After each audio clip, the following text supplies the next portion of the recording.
لأن الناس كلهم جميعا يجب أن يكون دينهم الإسلام، فإذا كان يجب أن يكون دينه الإسلام فإنه يلزم من ذلك أنه يجب أن يتعلموا لغة الإسلام. بسم الله الرحمن الرحيم. الحمد لله والصلاة والسلام على رسول الله وعلى آله وصحبه ومن اتبع هداه أما بعد. الدرس الثاني بولا يكنشا درس إن شاء الله. المدرس معلم aytadi: Ayna Ahmadu ya ikhwanu? Ey bawlar, Ahmad qayda deydi. Ali aytadi: Safara ila Makkata li'iyadati akhihi al-marid. O'zining sirqat bawrin ziyorat etu uchun Makkaga safar qilib ketdi deydi. Keyin muallim aytadi: Afahulloh. Alloh taolo o'g'ani shifosini yemin bersin. Man anta ya akhi? Ey bawrim, sen kim bo'lasan? Kannaka talibun jadid. Sen жаңа student tarzisin. Huwa, ya'ni o student aytadi: Na'am deydi, iya deydi. Wasmi Mujahid, mening ismim Mujahid. Muallim aytadi: Ka'annaka minal hindi. Sen Indiyadan tarzisin deydi. Mujahid aytadi: Ana aslan, men negizi minal hindi, Indiyadanman. Inna abi, rasında mening akim, hajara minal hindi, Indiyadan hijrat qilib ketdi, ya'ni ko'chib ketdi, ila Avstraliyaga, va huwa shabbun, ol jas bo'lgan satdi, ya'ni jas kezinde. Va ana wulidtu hunaka, ya'ni men sol jaqda, ya'ni Avstraliyada tug'ildim deydi. Muallim aytadi: Alaka zau qurba fil Hind, ya'ni zau qurba degan sening to'sqandiq iyalari, zau deniz iyisi deb o'dariladi. Qurba degan ya'ni to'sqanlar, ya'ni sening to'sqanlaring barma fil Hind, Indiyada. Mujahid aytadi: Na'am, iya. Safartul am al-madiya, o'tgan yili safar qildim. Ila qaryatina, o'zimizning avulga, fil Hindi, Indiyadagi. Va qabaltu a'mami. Qabaltu degan ya'ni qarshi aldim, ya'ni ular meni qarshi aldi. A'mami deydi, ya'ni meni akimning bavurlarini qarshi aldim. Va ahvali, ya'ni nag'ashlariga anasining bavurlarini ko'rgan. Va auladahum, ya'ni ularning baldarini qarshi aldim, ular men ko'rsatdim deydi. Va hum kathirun, ular ko'p deydi. Abi, mening akim, yazuruhum kulla sana, har bir yili ularni ziyorat qiladi. Va yurasiluhum daima. Rasala degan ya'ni xat almasu, ular meni har doim xat almasadi deydi. Muallim aytadi: A'jabatkal jami'atul islamiyyatu? Seni jami'atul islamiyya, islom universiteti seni qiziqtirdimi, sagan unadimi?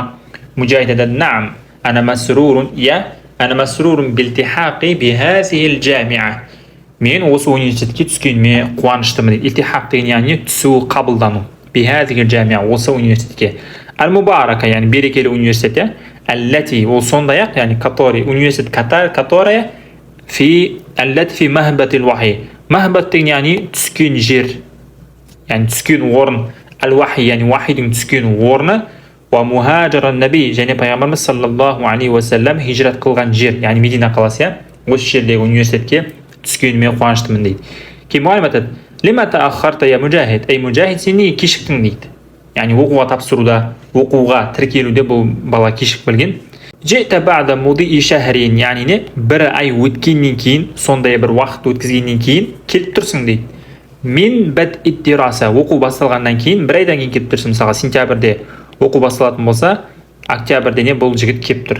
Va qad fatatka durus deydi. Ya'ni sen saboqlarni o'tkazib olding deydi. Keyin Mujahid aytadi: Hawaltu kathiran, hawala degan harakat qilib, hawaltu kathiran, ko'p harakat qildim. An atiya inda bad ittirasa, saboqning boshlangan satida kelugini harakat qildim. Walakin biraqta, bugun lakin inshaalloh talqaytib bo'lamiz. Lam astati', mening shamam jetmedi. Arju an tusaidani, mag'am ko'maklashingizni umid etaman. Ala fahmi durusi sabiqa, o'tib ketgan saboqlarni tushunuvga. Muallim aytadi: Sa'usaiduka inshaalloh, men senga yordam beraman inshaalloh deydi. Yadkhulu Zuhayr, Zuhayr degan student bala kirib keladi. Keyin muallim: Ya Zuhayr, ey Zuhayr, innaka ghayru mu'azib. Mu'azaba degan ya'ni bir narsaga tartibli bo'lu, bir narsaga tabandı bo'lu, sonini antali ixlosda o'rnov. Ghayru muazib degan ya'ni tartibsiz. Innaka ghayru muazib, rasmda senni tartibsiz o'quvchisan.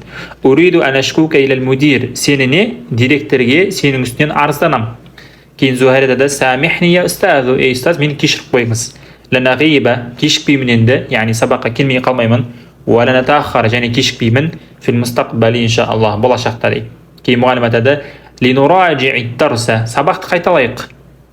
Iqra al-ayata ya Ali, ey Ali, oyatni o'qi deydi. Ali aytadi: بعد الاستعاذة والبسملة يعني أعوذ بالله من الشيطان الرجيم بسم الله الرحمن الرحيم نكين يا أيها الذين آمنوا هل أدلكم على تجارة تنجيكم من عذاب أليم تؤمنون بالله ورسوله وتجاهدون في سبيل الله بأموالكم وأنفسكم ذلكم خير لكم إن كنتم تعلمون يغفر لكم ذنوبكم ويدخلكم جنات تجري من تحتها الأنهار ومساكن طيبة في جنات عدن ذلك الفوز العظيم دегенде Соф сүресіндегі аят. Иман келтірген пенделер дейді, хат әдуллукум аля тижара. Мен сендерге бір саудаға нұсқау берейін ба дейді Аллах Тағала. Тунжикум мин азабин алим. Өздеріңді үлкен азаптан, өздеріңді құтқарасыңдар. Ол қандай сауда? Ту'минуна биллах, яғни Аллахқа иман келтіресіңдер. Ва расулихи, және оның елшісіне. Ва туджахидуна фи сабилиллах, Аллахтың жолында күресесіңдер. Не нәрсемен? Би амуаликум, өздеріңнің дүние мүліктеріңмен. Ва анфусикум, және өздеріңнің жандарыңмен. Заликум хайрул лакум, осылай істеулерің сендер үшін не хайырлы? Ин кунтум та'ламун, егер сендер білген болсаңдар. Оның нәтижесіне, яғни біздер осылай сауда қылатын болсақ, яғни Аллахқа осылай өзіміздің саудамызды ұсынатын болсақ, оның нәтижесіне яғфир лакум зунубакум, Аллах Тағала не істейді? Ол сауданың есесіне бізге не? Күнәмізді кешіреді. Ва юдхилкум жаннатин, сондай бір жәннаттарға кіргізеді. Таджри мин тахтихал анхар, оның астынан не? Өзендер ағады. Ва масакина таййиба, және әдемі үйлер. Фи жаннати адн, адн жаннатында. Заликал фаузул азим, міне осы не? Үлкен жеңіс дейді. Мұғалім айтады, я Абу Бакр, Абу Бакр, мат тижарату лати даллана Аллаху алейха. Аллах Тағала бізге осы аятта не? Қандай сауданы нұсқады? Қандай саудаға бағыт-бағдар берді? Абу Бакр айтады, хиял иману биллах ва расулихи. Ол не? Аллахқа және оның елшісіне иман келтіру. Вал джихаду фи сабилиллах бин нафси вал мал. Мал мүлік, яғни дүние мүлікпен, және де адам өзінің жанымен не? Аллахтың жолында күресу дейді. Кейін мұғалім айтады, өзгір аятын ұқра, басқа аятты келтір. Тахуссул муслимина алал джихад я Зубайр. Тахуссу деген яғни не? Қызықтырады, яғни соған итермелейді. Тахуссул муслимина, мұсылмандарды қызықтырады. Алал джихад, яғни Аллах жолында күресуге. Зухайр айтады, Қала Та'ала, Аллах Тағала айтты, фи сурати нафсиха, сол сүренің өзінде. إن الله يحب الذين يقاتلون في سبيله صفا كأنهم بنيان مرصوص. Yani Allah Taala шын мәнінде жақсы көреді. Ақиқатында Аллах Таала өз жолында сап түзеп, сап түзеп, соффан деген яғни сап түзеу. Расында Аллах Таала өзінің жолында сап түзеп, Кәннахум бунян, бунян деген құрылыс, марсус деген не? Тіп-тіке бір мызғымас, қозғалмас деген сияқты, сондай бір, яғни аяттың тура мағынасы, ақиқатында Аллах өз жолында сап түзеп, құдды кірпіштен қаланған мызғымас құрылыс секілді, Аллахтың жолында күресетіндеріне жақсы көреді. Фи сабилихи юқатилун, күресетіндер, кәннахум, олар тура сондай, бунянун марсус, яғни мызғымас не? Кірпіш құрылыс тәрізді дейді. Мұғалім айтады, мәнелләзина юхиббухумуллаху я'али, кімдерді Аллах Тағала жақсы көреді? Али айтады, юхиббуллаху мужахидина ал-муқатилина фи сабилih, яғни Аллах Тағала өзінің жолында не? Күресетіндерді жақсы көреді. Мұғалім айтады, кайфа юқатилу хаула, олар қалай күреседі? Али айтады, юқатилуна фи суфуф, олар не? Сап болып күреседі. Ва ясбутуна фи амакинихим, және олар өздерінің орындарында мығым бекем болады. Инда мулақатил аду, жауларды кезіктірген сәтте. Мұғалім айтады, мәді туфиду кәанна. Кәанна деген не нәрсеге дәлел болады? Яғни оның мағынасы не? Ол нені білдіреді? Зухайр айтады, туфиду тәшбих, ол не? Ұқсастықты білдіреді. Наху, мысалға, кәаннал масджида мадрасатун, мектеп тәрізді. Кәаннал китаба мударрис, кітап мұғалім тәрізді. Ва кәзалика туфиду зан, сол сияқты не? Ол не? Ойды, пікірді білдіреді. Мысалға, кәннәни ә'рифук, мен сені танитын тәріздімін, яғни мен сені танитын тәріздімін, солай ойлап тұрмын, ойды да не білдіреді. Мұғалім айтады, ахсанта я Зубайр, Зубайр жарайсың. Мәләка танасу, я Абдаллах, Абдаллах, саған не болды, неге есінеп отырсың? Абдулла айтады: "Ла туахизни я устазу". Туахизни деген яғни мені осы үшін сөкпеңіз, осы үшін не мені жазғырмаңыз деген, кешіріп қойыңыз деген сияқты. Зуртул барихата жаран, кеше өзімнің көршімді не зиярат қылдым. Ли дейді, бір көршілерімнің бірін. Ваджаласту индаху, оның жанында отырдым. Ушахидул мубарат, яғни футбол матчын, немесе жалпы матчтарды көрдім. Аля шашати телефаз. Шаша деген яғни экран, телефаз деген телевизор. Телевизордың экранында көрдік дейді матчты. Иля мутасафил лейл, түннің жартысына дейін. Мутасаф деген жартысы. Мұғалім айтады: "Маян бағи" дейді. Олай болмайды. Ли талибин, студентке ан юдайя, жоғалтуға уақыттағы өзінің уақытын фи мушахадат телефаз, телевизор көрумен дейді. Кейін Абдулла айтады: "Арджул мусахамата я устази", ұстазым, мені кешіріп қойыңыз дейді. Юнадил мударрисул мурақиб. Кейін мұғалім заводшты, меңгерушіні шақырады. Мурақиб кейін меңгеруші немесе заводшы айтады: "Бада тахияти вал мусафаха", яғни сәлем бергеннен кейін ассаламу алейкум рахматуллах, және мусафаха деген қол алысу. "Анадайтани я устазу", ұстаз мені шақырдыңыз ба? Мұғалім айтады: "Наам, я" дейді. "Мата яудул мудиру мин ас-сафар", сапардан директор қашан оралады? Кейін меңгеруші айтады: "Қад яудул яума иншаллах", бүгін қайтып келуі мүмкін иншаллах дейді. Енді бауырлар, осы екінші дәрісте келген тақырыптарды талқылап көрелік. Ол үшін біз не шархқа қайтамыз. Бауырлар, бізде екінші дәрісте бабу фа'ала деген келген, яғни фа'ала не бөлімі, немесе фа'ала байланысты мәселе.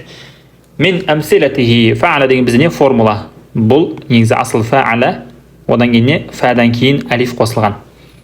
Мысалы, сафаха қол алысу, нада шақыру, қатала күресу, сафара не сапар қылу. Харфу зиядати алиф, бұл жерде не алиф қосылған. Жаңа мен айтып кеткенде мен жерде фадан кейін. Мастаруху, оның мастары, яғни сөздің түбірі. Мысалы, фа'ала, мысалы, қатала күресті, юқатилу күресіп жатыр. Қатил күрес, күресу деген сөздің түбірі болатын болса, ол қандай болады? Лаху уазнан, оның екі формасы бар. Бірісі муфа'ала. Мысалға, қаталанкі муқатала, муфа'ала формасында. Шарака яғни не серіктес болды. Мушарака не серіктес болу, немесе қатысу. Кейін фи'ал деген формуласы бар. Мысалға, қатала қитал, немесе нада нидаан. Оның мағыналары қандай десе, мен маанихи, оның мағыналарының бірінші мушарака, яғни не осы істе бір-біріне серіктес болу. Мысалы, сафаха роджулу ахаху десе, яғни кісі өзінің досына сәлем берді, қол алысты. Осы жеріне мушарака, яғни екеуінің арасында болып жатқан іс. Анауда қол алысты, мына жігіттен қол алысты. Немесе қаталал муслимуна мушрикин, мұсылмандар мүшриктермен күресті. Осы жерде не мүшриктер де күресіп жатыр, және мұсылмандар не күресіп жатыр. Екеуінің арасында мушарака, яғни бір-біріне серіктес болу. Екінші мағынасы бима'на фа'ала, яғни істеу әшейін тек қана. Мысалы, сапар әшейін сапар қылды. Немесе хаджара, яғни күшті, жауаза, өтті деген сияқты. Муштаққату, бұл енді өткен шақта және осы шақта, яғни бұйрық райында, және оның сөздің түбірі, және исм фа'илі қалай болады? Істеуші, яғни іс-әрекетті істеуші, және істелінген нәрсе қалай болады? Мысалы, сафаха десе амандасты. Юсафиху амандасып жатыр. Сафих амандас, яғни қолмен. Мастары сөздің түбірі мусахафа болады. Мусахафа болады.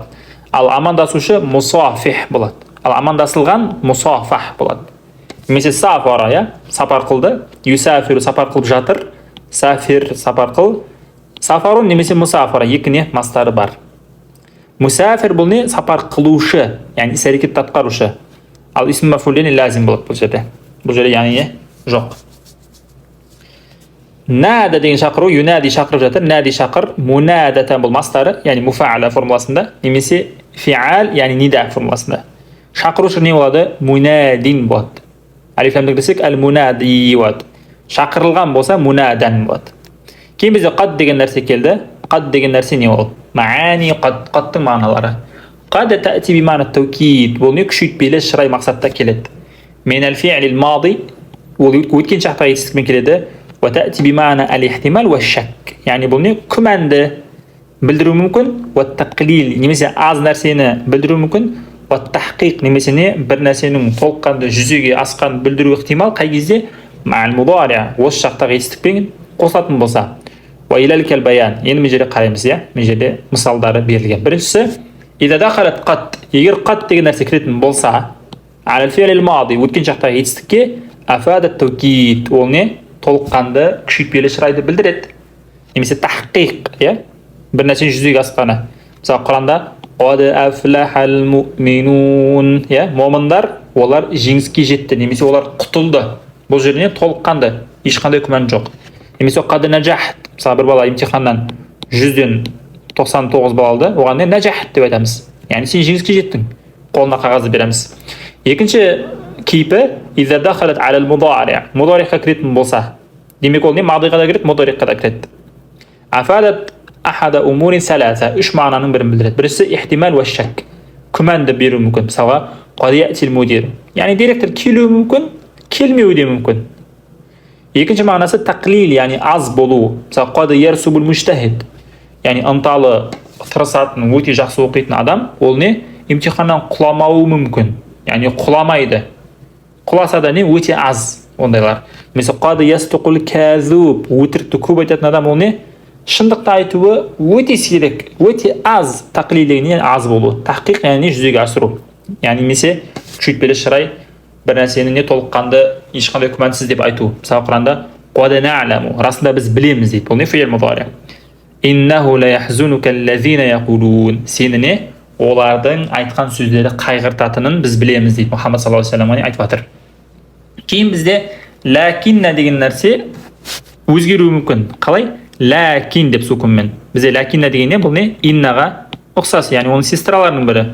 Бұл не істейді? Жүмләтул исмия кіреді, мубтада және хабарға кіреді да, мубтаданы насып қылады, фатхалы жағдайда, хабарды роф жағдайында қалдырады. Енді осы ләкинна деген шадданы ләкин деп сукунмен жеңілдетсек не болады? Мені жер айтып отыр, иза хуффифат. Ләкин деген нәрсені жеңілдететін болсақ, батала амалуха, оның жұмысы не? Тоқтап қалады.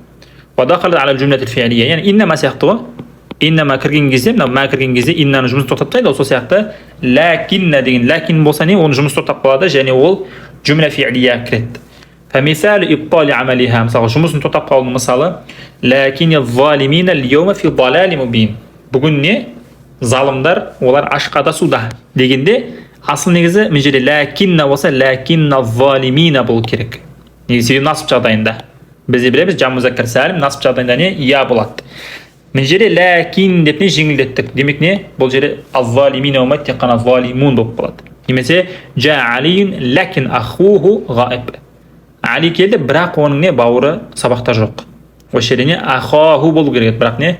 Ол жерде жұмыс тоқтап қалды, себебі ләкин деп жеңілдеткен кезде, сукун қойған кезде. Енді бұның пайдасы не десе? Истидрак. Немесе жаңа жүмлә фи'лия кіру мүмкін, міне не? Валакин ла яшурун. Бірақ олар не? Сезбейді. Мен жерде жүмлә фи'лия ла яшурун. Немесе мен жерде айтып жатыр, ва яджузу ан тасбиқуха ваул атф. Ваул атф не? Оның алдында келуі мүмкін. Мысалға, жа алиюн валакин деп, ва деп қосамыз. Ваны да қоссақ не болады? Қоспасақ та болады. Пайдасы не десе? Ал-истидрак. Истидрак деген не? Яғни бір ойды дұрыстап жіберу. Былай болды, негізі бірақ былай деген сияқты. Былай болу керек еді, бірақ былай деп. Не адамның қати ойын дұрыстайды. Енді грамматикалық талдау қалай болады десе, мысалға, жа ал-мударрису ләкинна туллаба ғабу. Мұғалім келді, бірақ студенттер сабаққа келмей қалды. Жа бұл фи'л мади мабни аля фатх болады, не фатхаға қатып қалған. Ал-мударрису бұл фа'ил болады, яғни етістікті атқарушы, фа'ил марфу' аламат руфи'а даммату захира. Ләкин болса бұл не? Харфу ибтида, яғни бастау әріпі, немесе қосымшасы шылауы. Вастидрак, адамның ойын дұрыстау. Мұғалім келді, адам ойлауы мүмкін. Басқа да студенттер келді барлығы деп. Жоқ. Мұғалім келді, бірақ деп не? Адамның ойын дұрыстап жатыр. Истидрак деген сол. Мабни ала сукун ла махалла лаху мин ал-i'раб. Сукунға қатпаған ләкин деп міне, және оның не? Грамматикалық және оның не? Грамматикалық талдауда орны жоқ. Ат-туллабу не болады? Мубтада марфу' ва аламат руфи'а даммату захира. Ғабу болса бұл не? Фи'л және фа'ил. Фи'л мади және фа'ил және вау. Ва джумла фи'лия етістік сөйлемі не болады? Баяндауыш жағдайында болады. Фи махалли раф хабарул мубтада. Бастауыштың не? Баяндауышы болады. Кейін бізде зау және улу деген нәрсе келді. Яғни иесі деп аударылады.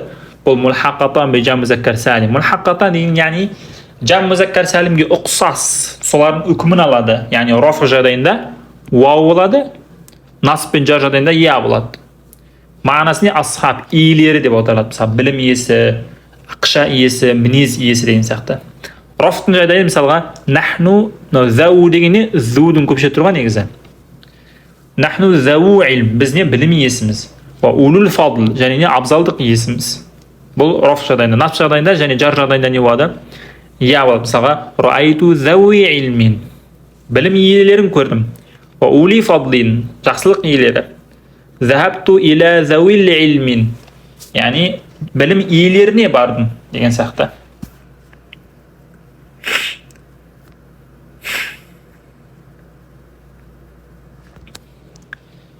Кейінгі мәселе тасарруфу кафил хитаб фи исмаил ишара. Яғни не кафил хитаб залика және тилка деген нәрсеге жолыққан кезде бір өзгерістер болады. Мағна тасарруфу кафил хитаб, яғни оның мағынасы мураатул мухатаб фал-кафу юраи фи лафзиха ал-мухатаб. Муфрадан ау мусаннан ау джамман ау музаккаран ау мусанна. Яғни манағы залика және тилка деген нәрсе бізде кафил хитабқа байланысты кейбір уақыттарда соған еруі мүмкін. Мысалға, жеке болса жекеше қылып береді, екілік болса екілік болып береді, көпшілік болса не көпшілік болып береді. Жаңағы залика және тилка деген нәрсе кафил хитабтағы, я, ка, ки, кум, кума, күнна деген нәрсеге ереді. Залика деген нәрсе және тилка деген нәрсе. Мысалға міне Құранда келеді аят: Алам анхакума, сен екеуіңді менне қайтармадым ба? Тилка еді негізі, бірақ тилкума деп не екілік болды. Неге? Себебі мынаған еріп тұр кафил хитабқа. Түсінді ма? Екілікке не ереді. Немесе фазаликунна аллазина лумтуннани фи. Мына жерде күнна, яғни антунна еді, я? Кейін яғни бұл заликунна деген нәрсе көпшіліктегі әйелдерге мәміле қылынып тұр, я, соларға не сөйлеліп тұр. Заликунна деген кезде сол көпшілік әйелдерге сөйлеп жатқан кезде залика емес заликунна деп не істедік? Кафил хитабқа байланысты заликаны кіргіздік.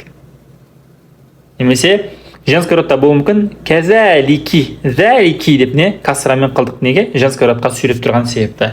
Немесе қарапайым мысал: азаликумул қаламу лакум я ихван. Ей бауырлар, анау қалам сендердікі ма? Осы жерде залика еді. Бірақ бізде көпшіліктегі көп еркектерге мәміле қылып тұрған кезде не? Оларға сөйлеп тұрған кезде, обращение қылып тұрған кезде не болды? Заликум деп айтсақ болады. Немесе атилкил маджаллату лаки я Фатима. Тилки деп касрамен айтсақ болады. Неге? Фатима деп біз не жекеше бір әйелге сөйлеп жатырмыз. Соған киге сәйкестендіріп тилки деп сөйлесек болады. Кейін лам музахлақа деген нәрсе келді. Бұл нәрсе деген не ол? Бұл хия ламул иптида, бұл лам деген нәрсемен бастау сөзді интақалат илал хабар. Бұл және хабарға кіреді. Мысалы мубтада және хабар болса, мубтада және хабар, осы жерде хабарға кіреді жаңағы лам деген нәрсе. Хабарды ләммен бастаймыз. Бисабаби духули инна, не үшін инна кірген себепті? Және ол кассралы болады инна, егер ләм кіретін болса хабарға. Пайдасы не десе, бұл таукид, яғни не күшейтпелі шырай. Лизалик антахалат илал хабар. Сол себепті ол не хабарға көшіп кетті. Бада духули инна алейха, инна кірген себепті. Карахатан иштимаи муаккадатан фи ауалил калам. Себебіне оның басына мубтадаға кіргізетін болсақ, екі не күшейтпелі шырай жиналмайды. Демек мубтадаға инна деп күшейтпелі шырай келіп тұр, хабарға ләмді не кіргіземіз. Мысалға ва иннака лаала хулуқин азим. Осы жерде иннака расында сен деп не таукид болды. Осы жерде ала хулуқин азим бұл хабар, баяндауыш общий барлығы. Емі жерде ләмді кіргіздік лаала деп, түсінді ма? Бұл не күшейтпелі шырай қылу. Немесе қад на'ламу, расында біз білеміз. Иннаху ла деп мезеріне басталды. Ла яхзунука. Бұл не ләмір музахлақа деп аталады. Бұның пайдасы не? Яғни күшейтпелі шырайда қылу. Немесе қарапайым мысалмен түсіндірейік. Инна хаза ла талиб. Расында бұл кім? Студент. Расында бұл студент. Ла талиб дене ләммен басталды. Инна дарса ла муфид. Расында дәрісіне пайдалы. Және мен береміз қад тадхулу ала исми инна. Ол не? Иннаның есіміне кіруді мүмкін. Қай кезде? Ва залика да тааххарал исм. Исм не? Кешіп келген кезде. Кама фи қаули, мысалы Құранда инна фи залика ла ибара. Мына жерде ла ибара не? Иннаның есімі. Инна ибараттан фи залика асыл негізі. Мына жерде не? Мубтадаға кіргіздік. Бірақ мына жерде не? Хабар не кешігіп тұр. Грамматикалық талдау қалай болады десе, мысалға инна дарса ла муфид деген. Инна не болады? Харфу насбин ва таукидин ва мабни алал фатх болады. Ад-дарса исму инна мансуб ва алямат насбиhi аль-фатхату захира. Ла муфид аллам музахлақа harfun mabni alal fath. La deb fatha qatib qolgan. La mahalla lahu min al-i'rab. Mufid bo'ladi bo'lsa bu ne? Xabaru inna marfu' va alamat rafi' ad-damma az-zahira bo'ladi. Vallohu a'lam.